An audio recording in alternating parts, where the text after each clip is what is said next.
So தர்பூசணி எல்லாருமே சாப்பிடக்கூடிய உணவு. அளவான முறையில் சாப்பிடலாம். அதில் நீர்ச்சத்து மிக மிக அதிகம்ங்கிறது உங்கள் எல்லாருக்குமே தெரியும். நம்ம தாகத்தை தணிக்கிறது மட்டும் இல்லாமல் இதோட டயூரிட்டிக் ப்ராப்பர்ட்டினால நம்ம ரத்தத்தில் அந்த தண்ணீர் அதிகமாக ஆகிறதுனால நம்மளுக்கு யூரின் ஃபார்மேஷன் ஆகிறது ஆட்டோமேட்டிக்காக நடக்குது. அப்படிங்கும்போது வெய்ய காலத்தில் நம்ம உடம்புல இருந்து நிறைய நீர் வெளியேறிக்கிட்டே இருக்கும். ஸ்வெட்டிங் மூலமாக வெளியேறுது, நம்ம வேர்வை மூலமாக வெளியேறுது, மூச்சு மூலமாக வெளியேறுது, யூரின் மூலமாக வெளியேறுதுன்னு எல்லா வகையிலையும் இந்த ஹீட்டுனால உடம்புல இருந்து தண்ணீர் வெளியேறிக்கிட்டே தான் இருக்கும்.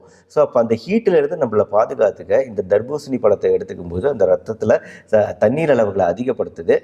இதனால் நம்மளுக்கு உடம்புல ஒரு கூலிங் கிடைக்குது. அதே சமயம் நம்ம யூரின் ஃபார்மேஷனும் அதிகமாகுது. ஸோ யூரின் ஃபார்மேஷன் நார்மலாக நடக்குது.